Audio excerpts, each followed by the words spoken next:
Welcome to Mind Shift Power Podcast, a show for teenagers and the adults who work with them, where we have raw and honest conversations. I'm your host, Fatima Bey, the Mind Shifter. And welcome, everyone. Today we have with us Wesley Simpson. He is from Calgary, Alberta, in Canada. He is a financial wellness coach from Lighthouse Capital Financial Corporation. And for all of you listeners, this episode is for high school and college students. But adults, y'all need to listen to because this man has a lot of wisdom and you're going to get something out of this. So how are you doing today, Wesley? I'm doing great, Fatima. How about you? Good. I'm looking forward to this conversation because I think it's just so important. All right. I'd like to dive right in. So let me ask you, how does location affect finances? Some people don't think about. Well, location can be a number of things. It can be where you live. It can be where you work. It can also be who you surround yourself with. So that's a difficult question. How do each of those affect? Let's start off with your physical location, like what city and town you're in. How does that affect your finances? Well, cost of living will affect you depending on what your income is versus what you're spending out. Right. You could argue that, if somebody that lives in, say, Toronto or New York City is going to have a higher cost of living than somebody that lives more in a rural area. Right. But somebody that lives in a city might have a higher level of income too. Exactly. So just because it's a higher income doesn't necessarily mean that they're making more, because it could be spending more too. Correct. And what about who you surround yourself with? How does that affect your finances?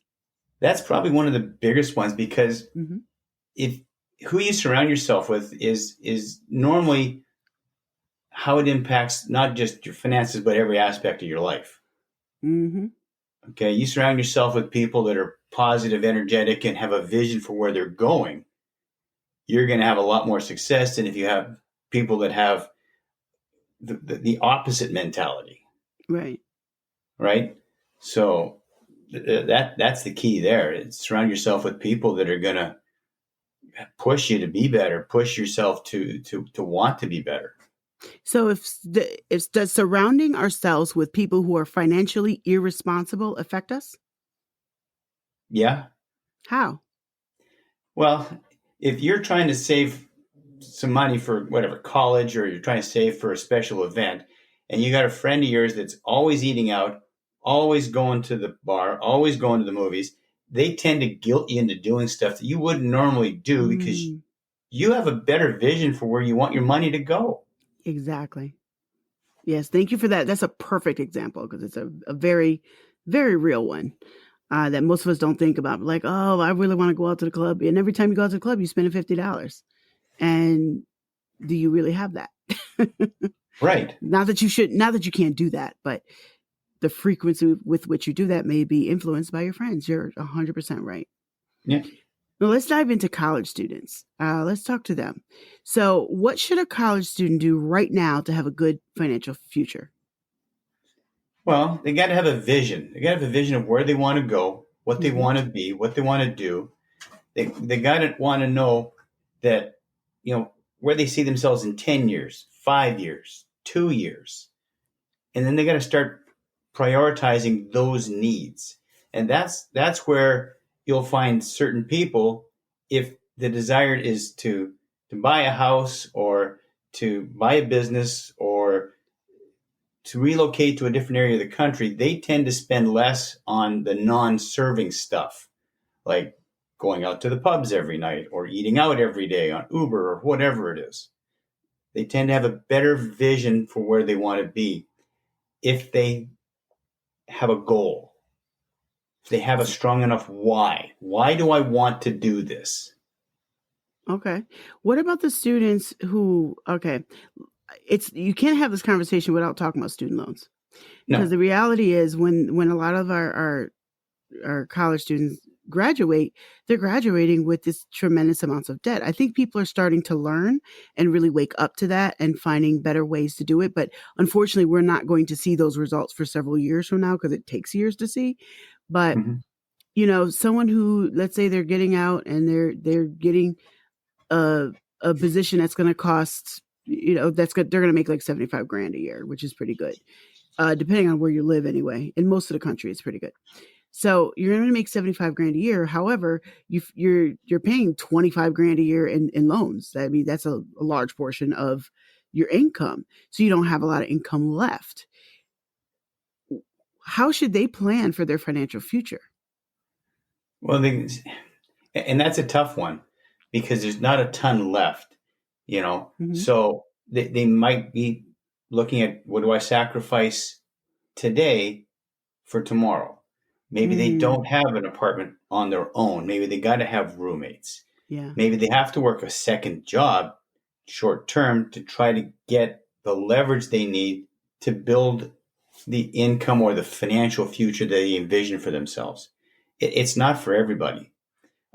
Some people are going to be quite content just to muck around and make the minimum payments on the student loans, while others are going to have a vision of paying these off quickly to get them out of the way, Yep. so they can end up getting a house. They can end up, buying the business or buying whatever, or going on vacation even. Right. They'll achieve financial freedom a lot faster if they can find a way to pay it off sooner. Right. And I would say another way is to find a way to, if you're still in college and we're talking to you right now, you're still in college right now and you still have a few years left. See what other scholarships are out there. See what else you can do to not have to take out as many loans. Sometimes you can't avoid it, but if you can avoid it, damn it, avoid it. Hands down. um, yeah, that's really great advice though. Um, Another question is, when should anyone start caring about finances? We should wait till we're like 25 before we care about finances, right? Yeah, I wish. Yeah, you can start. You can. I've seen kids. I've had kids when they're 16. They've got a vision. That's beautiful. Okay, and then I've talked to some people. They don't get their vision until they hit 40. Yeah. The answer is you can't change yesterday. So when is now a good time to get started? Okay. Um, for some people, the earlier the better, obviously, because of compound interest if you're investing.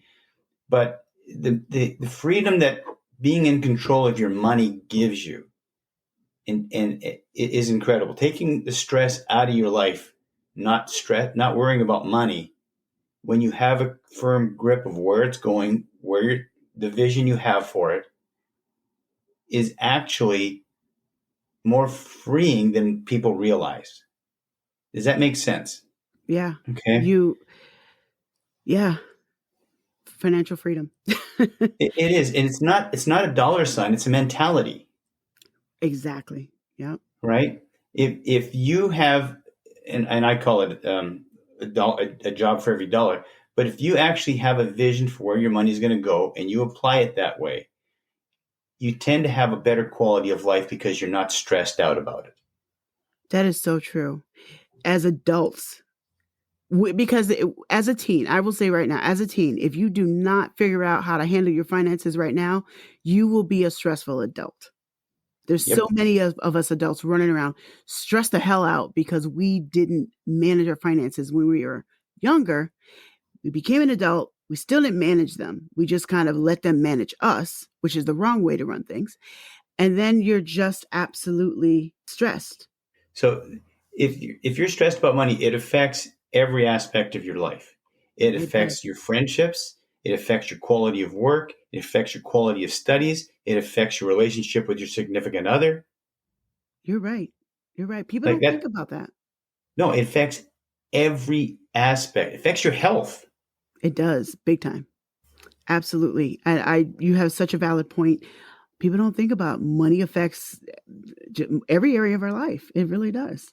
What are the parts of financial planning that people tend to overlook? We all get this cookie cutter stuff that we learn in school, but what's outside the cookie cutter that people tend to overlook that's important? Well, one thing I try to get people to do is prioritize what's important to them. Like what? Like, I don't care what it is.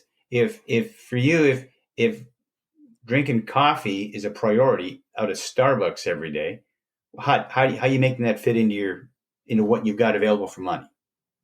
Mm. So you need to make sure you put money away for emergencies. That's your common sense stuff, right? Put away It for your is. Yeah. emergency fund. But if you don't have a priority list of where you want your money to go and what you want it to do, then you're in a reactionary situation. And then your money has wings; it'll fly away. It's gone. That's why it's currency, man. It's why it's called currency because it flows through your hands. So if Yep. you're not intentional with it and you don't have a job for every dollar, it's gone, Yeah, you're right. Very much so. Very, right? very good point. Yep. So that vision, you keep bringing up vision, and I just think that that's so extremely important. I keep hearing that from you, vision. So what I'm hearing is that we need to be thinking about where we're going and not just the next 5 minutes and the Right. next point of gratification. Whether it's cigarettes, whether it's drugs, whether it's alcohol, whether it's sex, whether it's going out to the club, whatever your gratification is, and as it relates to money.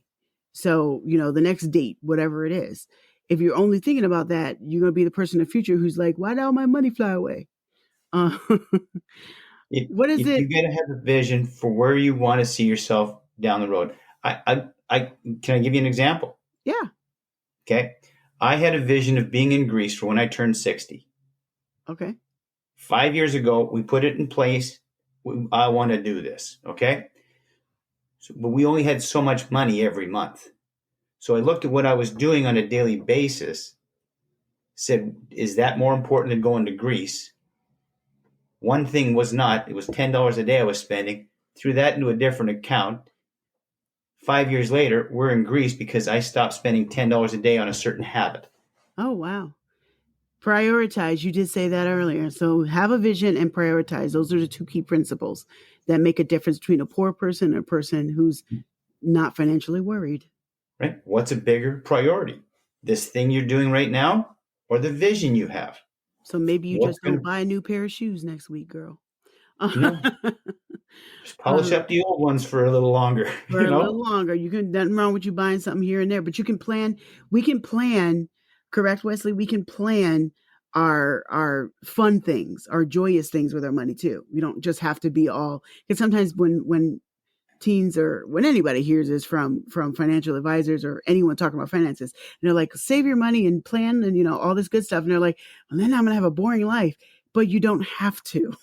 Because you can no, plan for that too. Go out to eat, but don't do it every week. Do it twice a month. right? And you If can take that extra $100 you save by not going out every week yeah, and put it towards your trip to the Bahamas or whatever, buying Fatima some, whatever. find out what Fatima wants and then send it to her, right? Right, Um, exactly. but if being part of a community is important to you and you get a rush, you need that connection where you go for a coffee with people, then schedule it. Yeah, But don't just do it every day, you don't need to do it every day. And right? sometimes you could drink coffee at home. You don't need to have Starbucks. Funny how that works. Invite them over. Yeah, you really can. Because I started to do that myself. Um, what does it look like when we don't plan for our finances? What does that look like? Oh, frig. Speaking from experience, pain, That's a good word. Yeah. frustration, anger. If you talk to a lot of people that I've helped in the past, it feels alone because they end up in a divorce. Um, Hmm. Pain. I'm just going to say pain. When you're not planning, you're in pain, Because you're running from one thing to the next. right? It's you're one crisis away from. Total It's collapse. And that's stressful. yeah, And then you take out that stress on your girlfriend or boyfriend or your yep. kids or whoever's around you. Or even Coworkers, coworkers. Yeah. yourself. Yeah. You end up anxiety built up. And that causes stress within your body. You get an ulcer, your eye starts twitching, lots of other physical things. And for students, how do you do on those exams? If you're constantly stressed about money, how are you doing on the exam? Especially as a college student. Yeah. Right? Yeah. Because you're worried about, oh my God, am I going to be able to make next semester because I can't pay the tuition by April, whatever the date is. Am I going to be able to pay the rent? Am I going to be? Is my apartment still going to be there? My room's still going to be there when I'm done the exam? Yeah. There's a lot of homeless college students, so it's a very real stress. You have a very valid point. More than I'd like to admit are there. let me ask you this scenario. Okay. Let's say we have a high school student who grew up poor. No one around them has any money either. They just know, hey, I don't want to stay poor. So what should they do right now today to make a different future than what they grew up with? Write out a set of goals. Why do you not want this? Ooh, why do you not want to stay poor? That's a great Okay. idea. Because the opposite of why you do not want this is why you do want this. And now you have a vision of where you want to go. The next thing you do is you find a mentor. To help you get there. Mirror And somebody that you admire is where you're going, yes, but maybe came from where you're at. Does that make sense? absolutely. So Okay. because that person's going to understand your situation, and not just somebody who's been affluent or who's had money all their lives. They're not going to understand what it's like to come from zero and then build up, because they never came from zero. So Correct. very, very, very, very, very sound and just solid advice. So start off with a list. That's something they can start doing today, and then get a mentor, because that person can help you take you from where you are to where you want to be. And even if let me ask you this, Wesley, even if a person is dirt poor today and they fit into the situation I just described, is it still possible for them to become a millionaire in a few years? Do they think they can do it? That's the key. That's the key thing. You're right. If you think you can do it, then the only person holding you back is you. So let's Yes, go get it. you can, because there have been people who have done it. They didn't, and I Exactly. said in a few years. I didn't say overnight. It's not going to happen in 5 minutes. It's going to There's no happen. overnight, there's no quick oats for this. Okay. This is a process, not an event. It takes time. But when you have the vision and you develop the habits, you create the strategies, you can get there. And you'll look back one day, you go, holy crap, did I come a long ways? Yes, and it feels so good. It feels so good. I love it when I see people just on social media celebrating, my house is paid off, my car is paid off, I just paid off the last of my student loan, like stuff like that. I celebrate with them. I think it's beautiful. I love seeing that, because I know that they have worked hard and probably struggled to be able to do that. They made sacrifices, usually. Almost 100% Yep. of the time, they made sacrifices to be able to do that. And it's especially hard if you're also raising kids, you know. But did they sacrifice or did they prioritize? Ooh, good point. That's a mind switch right there. You can look at it as a sacrifice, or you can look at it as prioritizing, which is a much more positive. Yep. Very good. You're good, Wesley. Wesley's been doing this for 752 years, so I think he knows what he's talking about. Let me ask you this also. I'm going to ask you about a different person. So, what about the young man or young woman who has parents that are wealthy and been taking care of them their whole life, and they're thinking, nah, I don't need to worry about my finances because mommy or daddy got it? What do you have to say to that person? You're in for a rude awakening. Mm-hmm. Why? Because the mentality is still the same. You have your base, but if you don't have a vision for where you want to go and where you want to be, for both you and your money, it's going to disappear. Eventually, mommy and daddy, it won't be there. So what you're saying, what I hear you saying is, it's not so much your means that matters when it comes to money matters. It's your mindset. It's 100% your mindset. Okay. I've seen people that have inherited million dollars, and it's gone. They blow it because they don't have the mentality and the discipline to see where that money can go for them. Does that make sense? That makes absolute sense. Okay. Mindset over all matters, not just If money we call matters. it money is called currency because it flows. And if you're not mindful of it, if you're not intentional with it, it'll flow through your hands and disappear. You're 100% right. What other services do you offer? Well, I do one-on-one coaching for those that are struggling to get going. I offer workshops for those that just want to get a better grip on the foundation or the basic literacy of money. And money ties to everything. Money ties to relationships with other people. Money ties to relationship, but most importantly, relationship with yourself. So, although I'm a finance coach, most people think once we get done with the coaching that really we're more life coaches, because we just help them focus on the area that's the most pain, which for most people is money. So I do one-on-one coaching, and I offer workshops. I don't sell any products. I basically sell transformation. And this is why I love you. I absolutely love that. I absolutely love that. And I can hear it. We can hear that you sell transformation, and because that's what's needed. Transformation, not just information. And that's what changes people, not information.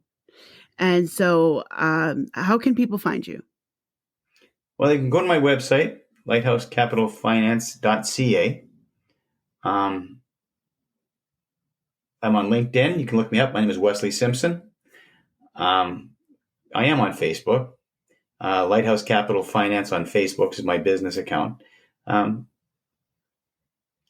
the Lighthouse Capital website will be linked in the podcast description. So you guys will be able to get to him there.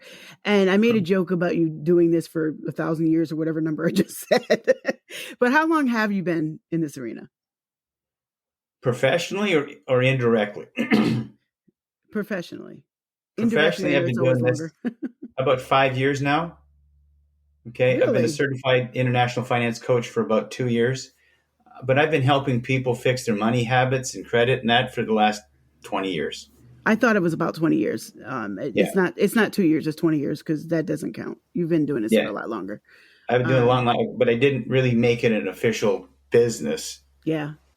Till a few years ago. I understand that. I'm the mind shifter. I didn't become officially the mind shifter till after the pandemic, but I've been mind shifting my whole life.